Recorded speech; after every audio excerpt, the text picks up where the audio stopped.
l'épître aux Hébreux, comme son nom l'indique, c'est une épître, l'épître ça veut dire lettre. C'est une lettre qui avait été écrite à l'attention des Juifs, des ces premiers Juifs qui étaient devenus chrétiens, ou Juifs ou Hébreux. On ne sait pas qui est l'auteur de cette épître. Par contre, lorsqu'on parcourt cette épître, on voit très bien quel était l'objectif de l'auteur. L'auteur visait 3 objectifs particuliers et on est vraiment dans le sujet de la question de notre frère Diallo, donc c'est Dieu qui nous conduit. Le premier objectif de cette épître était de dire à ces Juifs qui venaient de devenir chrétiens que la loi de Moïse était arrivée à son terme parce que Jésus avait accompli cette loi. La venue de Jésus et ce que Jésus a fait sur la croix accomplissait ce que la loi attendait. Ça, c'était vraiment le premier objectif pour les exhorter, les rassurer, leur dire en Christ, la loi est accomplie. Et le deuxième objectif qui est lié au premier était de dire de les avertir du risque qui pourrait s'ils repartaient dans le judaïsme, qui était leur religion d'origine. Quand on essaie, on était dans le judaïsme. Donc, ceux qui devenaient chrétiens et dans d'autres épîtres, on voyait qu'il y avait ce risque-là pour eux de rentrer dans leur religion d'origine. Donc, le deuxième objectif de cette épître était de leur dire, faites attention, vous qui êtes devenus chrétiens, vous risquez de repartir dans cette ancienne alliance qui était votre alliance de naissance.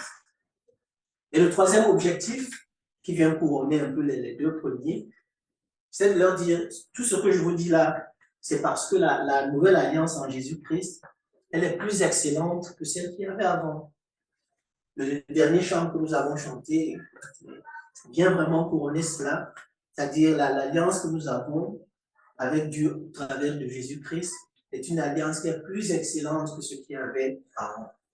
Donc l'auteur tenait à rassurer ces premiers chrétiens juifs, ceux qui étaient devenus chrétiens. Et lorsqu'on regarde cette épître, on se rend compte qu'en fait, le message qui est dedans n'est pas utile uniquement pour ces gens-là, il est utile pour nous aujourd'hui aussi. Il nous parle aussi aujourd'hui. C'est pour cela que le texte que je vais vous proposer ce matin, qui se trouve dans le chapitre 3 de l'Épître aux Hébreux, est vraiment dans un de ces exemples qui nous parle aujourd'hui. Donc, nous allons lire l'Épître aux Hébreux au chapitre 3. Nous allons lire 3 versets à partir du 12. 12, 13 et 14. C'est ce que Dieu a mis sur mon cœur de partager avec vous ce matin. Hébreux 3, 12. Il est écrit: prenez garde, frères, ça concerne les sœurs aussi, que quelqu'un de vous n'ait un cœur mauvais et incrédule, au point de se détourner du Dieu vivant. Mais exhortez-vous les uns les autres chaque jour, aussi longtemps qu'on peut dire aujourd'hui, afin que qu'un de vous ne s'endurcisse par la séduction du péché. Car nous sommes devenus participants de Christ, pourvu que nous retenions fermement jusqu'à la fin l'assurance que nous avions au commencement. Nous allons relire cela. Maintenant que vous l'avez entendu maintenant, on va relire une deuxième fois pour que vous réfléchissiez sur ce que vous êtes en train de lire. Comme il y a 3 versets, on peut se permettre de le lire. Quand il y a tout un chapitre, c'est un peu plus compliqué.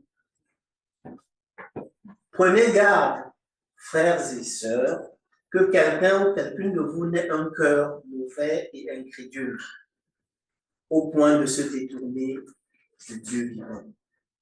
Mais exhortez-vous les uns les autres chaque jour, aussi longtemps qu'on peut dire aujourd'hui, afin qu'aucun de vous ne s'endurcisse par la séduction du péché, car nous sommes devenus participants de Christ, pourvu que nous retenions fermement jusqu'à la fin l'assurance que nous avions au commencement. Amen. Dans ce texte, il nous est parlé de notre cœur. Vous connaissez le cœur? Le cœur, c'est d'abord un organe de notre corps. Le cœur, à la différence de certains organes de notre corps, comme je prends un doigt, tout ça, auquel on peut perdre un doigt et continuer à vivre. Le cœur est un organe vital, c'est-à-dire notre vie dépend de son bon fonctionnement. Le cœur, c'est l'organe qui va envoyer le sang vers tous les autres organes du corps. Et ce sang-là apporte à ces organes tout ce qu'il faut pour que ces organes fonctionnent normalement. Donc, à partir du moment où notre cœur arrête de fonctionner, c'est la mort garantie. C'est là où vous entendez souvent qu'il y a eu la personne mort d'un arrêt cardiaque, et c'est parce que son cœur a arrêté de fonctionner. Donc, notre cœur est vital pour notre vie. Mais lorsque la Bible, les Écritures de façon générale parlent du cœur, bien évidemment, ils ne parlent pas uniquement de cet organe physique, bien sûr. Quand les Écritures parlent du cœur, en fait, ils parlent de ce qui nous caractérise, de nos sentiments, de nos passions, des choses que nous aimons, de ce que nous sommes vraiment dans notre personne intérieure. Et c'est de ce cœur dont il est question ici. Donc, le cœur va être le point de départ de tout ce qu'on fait. C'est le cœur qui va être à l'origine de nos actions. C'est le cœur qui va être à l'origine de nos paroles. C'est le cœur qui va être à l'origine de ce que nous allons renvoyer aux autres. Dans l'évangile de Luc, si vous voulez noter, c'est Luc au chapitre 6, au verset 45. C'est Jésus qui parle et il va dire « L'homme bon tire de bonnes choses du bon trésor de son cœur. Et le méchant tire de mauvaises choses de son mauvais trésor. Car c'est de l'abondance du cœur que la bouche parle. » Jésus était en train de dire que, en fait, tout ce que vous dites, tout ce que vous faites, part d'abord de l'intérieur. Un jour, s'il y avait, c'est toujours quelque chose qui m'a toujours quitté. On parlait d'adultère et Jésus disait, mais attendez, on n'a pas besoin de faire l'acte. L'acte est déjà commis à l'intérieur. Le simple fait déjà de l'imaginer, vous avez déjà commis l'acte. Donc, ce que nous faisons quand on va nous voir agir, en fait, ça part déjà de l'intérieur. Et vous connaissez très bien ce verset qui est dans le livre des Proverbes, qui dit que garde ton cœur plus que toute autre chose, car de lui viennent les sources de la vie. Donc, notre cœur, au-delà d'être un organe physique pour notre vie très précieux, notre cœur est quelque chose de central. Notre cœur est quelque chose de précieux. Nous devons en prendre soin. Nous devons faire attention à ce qu'il y a dans notre cœur.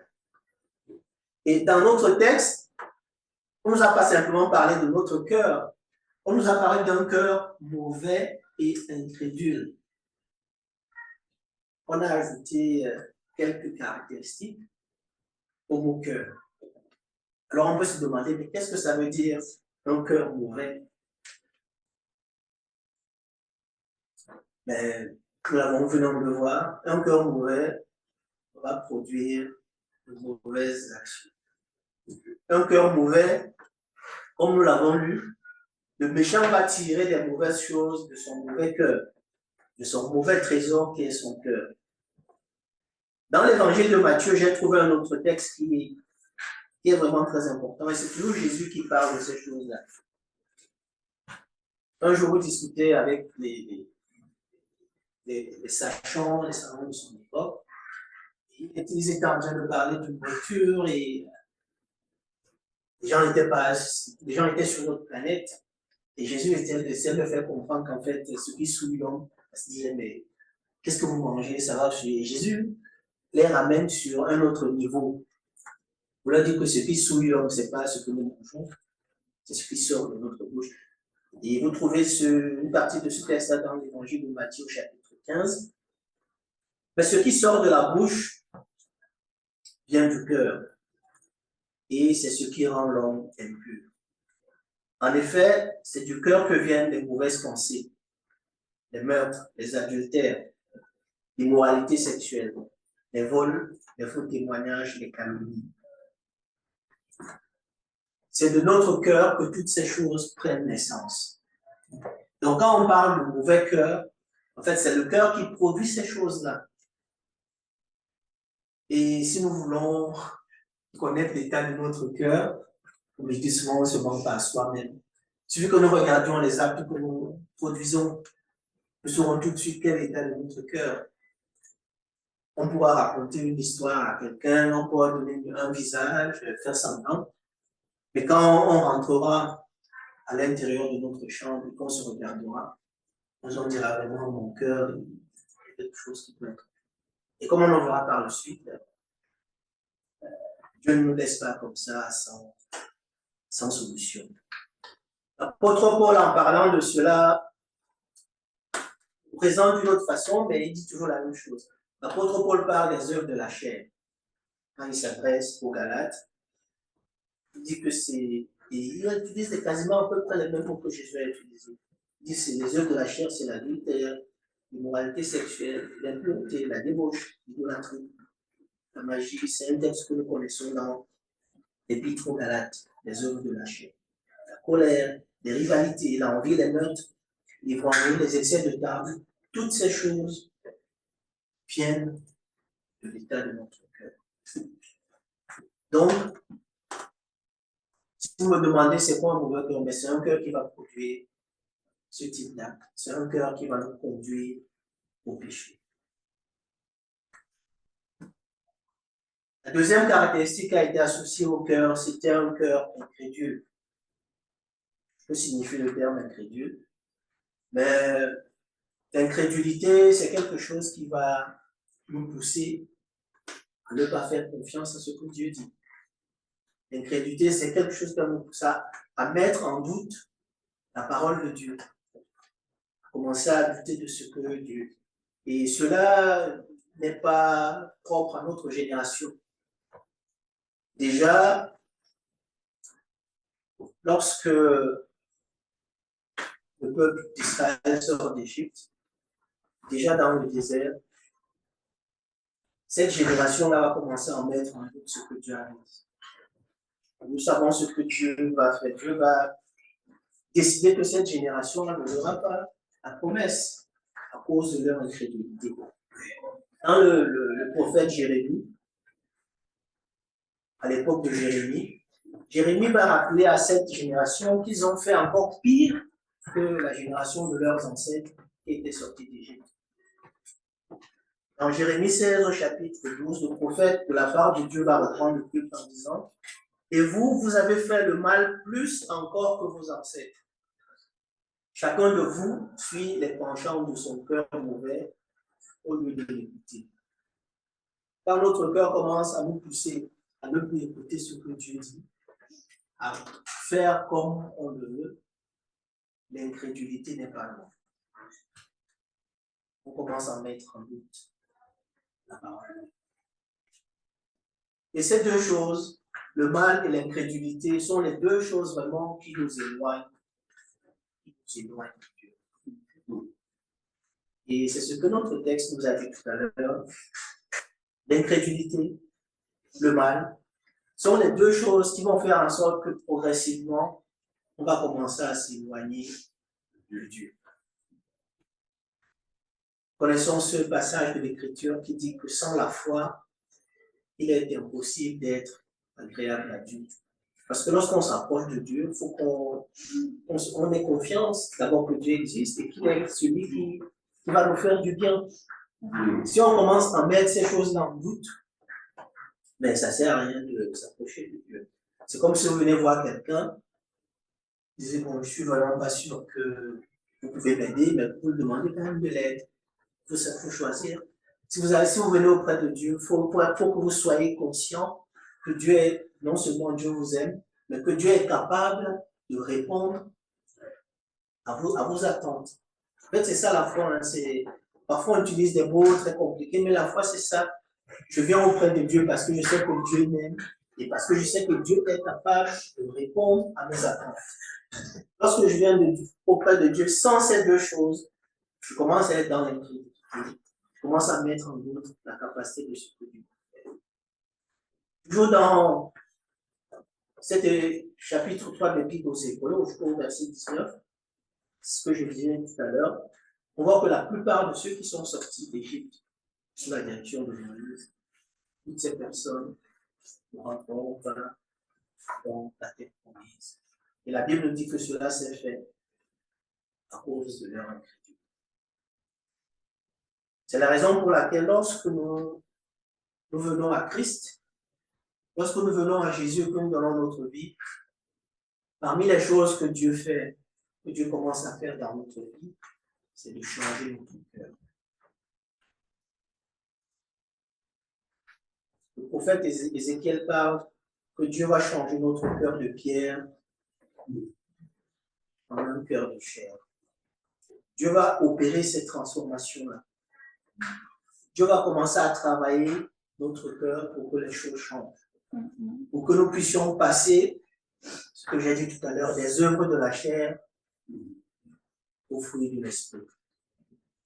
Nous commencions à générer de l'amour qui est la paix, la joie, la patience, toutes ces bonnes choses qui font que lorsque nous les manifestons, ces choses commencent à montrer que notre cœur a commencé à changer. Toutes ces choses qui montrent qu'il y a une transformation qui est en train de se faire dans notre cœur. Lorsque nous venons à Jésus, ces choses-là commencent à être transformées dans notre vie. Notre cœur commence à être changé à l'image de ce Dieu. C'est pour cela que dans notre texte, après cette première mise en garde, après l'avertissement que l'auteur donne, va suivre une exhortation. Qu'est-ce que dit l'auteur de l'Épître au verset 3? Il dit, mais exhortez-vous les uns les autres chaque jour. Si longtemps qu'on peut dire aujourd'hui, afin qu'aucun de vous ne s'endurcisse par la séduction du péché. L'auteur est en train de nous demander de veiller les uns sur les autres. Il est à Élisabeth, la confrétienne, et inversement, exhortons-nous les uns les autres. Pourquoi? Pour éviter que certains d'entre nous aillent jusqu'à s'endurcir. Parce que plus on fait quelque chose, plus on reste dans cette chose. Plus on s'éloigne de Dieu, plus notre cœur va s'endurcir. C'est pour cela qu'il nous est demandé de nous exhorter les uns les autres. Et comment le faire? D'abord, en s'édifiant mutuellement.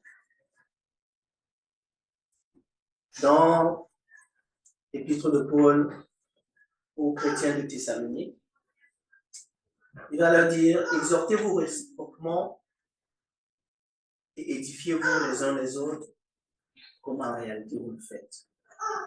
Je suis convaincu qu'ici, vous avez forcément des personnes qui viennent, qui vous encouragent, qui, lorsque vous êtes dans une situation un peu compliquée, qui viennent vous dire, ok, il faut tenir, il faut continuer. Je suis persuadé. J'aimerais ce matin vous dire, continuez à faire cela. Continuez à vous exhorter, à vous soutenir les uns les autres, à vous tenir la main. Si vous voyez qu'un de vos frères un peu dans le cafard ne va pas bien, allez l'encourager, allez le fortifier, allez lui dire que vous êtes avec lui, que Dieu n'oublie pas. Exhortez-vous, faites-vous du bien. Et que ceux qui sont avancés dans la foi puissent soutenir ceux qui sont loin. C'est comme ça, Paul le rappelle aux chrétiens de Rome en disant, nous qui sommes forts, nous devons supporter les faiblesses de ceux qui ne le sont pas. Et ne pas nous complaire en nous-mêmes. Que chacun de nous les complaise au prochain pour ce qui est bien en vue de l'édification. Car Christ ne s'est point compris lui-même, Mais selon qu'il est écrit, les outrages de ceux qui t'insultent sont tombés sur moi.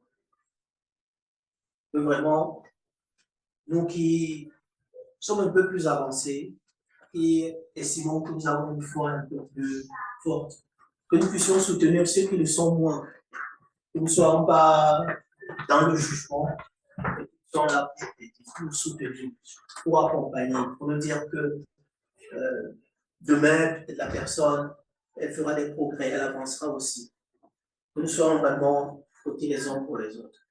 Si on veut que les choses avancent, si on veut que les personnes qui sont auprès de nous puissent avancer, il faut que nous puissions le faire. Et le texte insiste de le faire chaque jour. C'est-à-dire, pour autant, chaque fois qu'on peut dire aujourd'hui, et moi, ça m'a marqué parce que je me suis dit, mais pourquoi il dit faire chaque jour pour autant qu'on peut dire aujourd'hui? En fait, parce qu'en réalité, c'est une question de chaque jour, en fait. C'est pas quelque chose qu'on fait une fois et on pense que c'est un autre. Je me souviens de cette parole de Jésus qui disait, quand Pierre lui demandait, mais combien de fois je dois pardonner mon frère? Il dit, mais je ne peux pas compter. Il se demandait, est-ce que ce que je fais, c'est faire? Il dit 7 fois 98, 7 fois 70 fois. C'est une façon de le dire, mais il ne faut pas compter. Si dans une journée, ton frère vient 7 fois te demander pardon pour ce qu'il a fait, donc, deux fois, c'est pas pardon. Donc, cette notion de le faire chaque jour veut dire que c'est quelque chose auquel nous devons être conscients, que nous devons le faire régulièrement, tout le temps. Parce que c'est de cette façon que les gens s'affaiblissent. C'est de cette façon que les choses restent. L'apprentissage, c'est la répétition. Donc, que nous ne soyons pas fatigués de nous exhorter, de supporter les uns les autres, que ceux qui sont faibles, ceux qui sont un peu plus forts, que nous puissions nous exhorter les uns les autres. Parce que c'est à cette condition-là que nous puissions avancer. Alors, je voudrais terminer ce message en disant, comme je le disais tout à l'heure, vous connaissez l'état de votre cœur. Où est-ce que vous en êtes dans ce processus de transformation? Parce que nous sommes tous dans ce processus de transformation que Dieu est en train de faire dans notre vie. Nous sommes tous dans ce processus où Dieu est en train de changer les choses dans notre cœur. Vous savez pertinemment où vous en êtes. Vous savez pertinemment les œuvres que vous produisez. Vous savez pertinemment les choses, vous dites vraiment ça, pour que ça, je sais que ça, cette partie de ma vie là, pour que ça change, pour que ça puisse passer. Et si vous souhaitez ce matin, je prierai avec vous. Si vous identifiez des choses dans votre cœur, vous dites Seigneur, je veux vraiment que cette partie de mon cœur puisse changer. À la fin de cet échange, si vous souhaitez, on priera pour que Dieu entende votre prière. Je prierai avec vous. Je veux juste vous laisser avec ce verset de l'apôtre Paul qu'il adresse aux chrétiens de Rome. C'est dans Romains chapitre 2, à partir du verset 9. Que l'amour soit sans hypocrisie. Ayez le mal en horreur. Cachez-vous au bien. Par amour fraternel, soyez pleins d'affection les uns pour les autres. Et rivalisez d'estime réciproque. Appréciez-vous. Et du zèle et non de la paresse. Et la flèche de l'entraînement. Soyez fervents d'esprit et servez le Seigneur. Que l'amour soit sans hypocrisie, ayez le mal en horreur. Attachez-vous au bien. Par amour fraternel, soyez pleins d'affection les uns pour les autres. rivaliser d'estime réciproque. Et du zèle et non de la paresse, soyez fervents d'esprit et servez le Seigneur. En fait, c'est mon souhait pour chacun de nous ce matin, que ces choses-là soient en abondance dans notre vie, que notre cœur soit transformé, pour que lorsqu'on voit les œuvres que nous produisions, on vous dise, cette personne-là, on connaît l'état de son cœur. Cette personne-là, on sait que son cœur est en train de changer, en train de l'amener à agir, à produire le fruit de l'esprit. Alors que le Seigneur Jésus nous bénisse chacun et qu'il nous fasse bien. Donc, comme je le disais, si vous souhaitez que je prie avec vous, je vous invite à vous lever à votre place. D'abord, vous qui priez dans votre cœur, mais je vous accompagnerai dans cette prière. Si vous pensez qu'il y a besoin que Dieu vous visite ce matin, que Dieu fasse son œuvre dans votre cœur ce matin,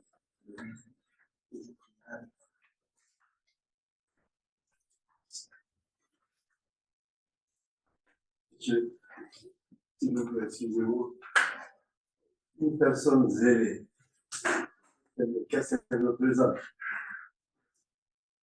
Quand vous dites qu'est-ce qu'elle représente, ça veut dire qu'est-ce que ça veut dire, c'est ça? Oui. Une personne zélée, c'est une personne qui n'hésite pas à s'engager pour faire des choses. C'est une personne qui, je vais simplifier, c'est une personne qui n'est pas paresseuse. C'est une personne qui se lève facilement pour travailler.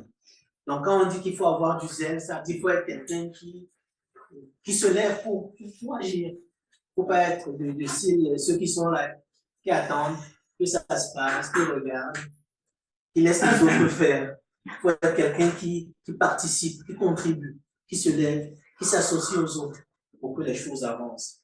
Et c'est la parole de Dieu nous demande d'être de ceux-là, ceux qui contribuent et qui se lèvent de bon cœur, qui s'associent à ce qui se fait, avec toute notre énergie, qui apporte de l'énergie dans ce qui se fait. Voilà.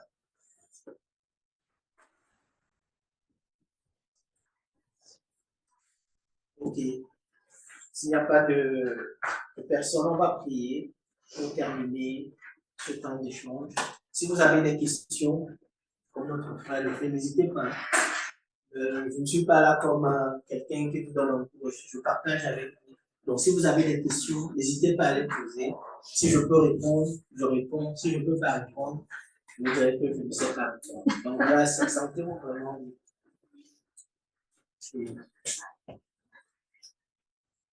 Seigneur notre Dieu, je veux te remercier pour ce temps.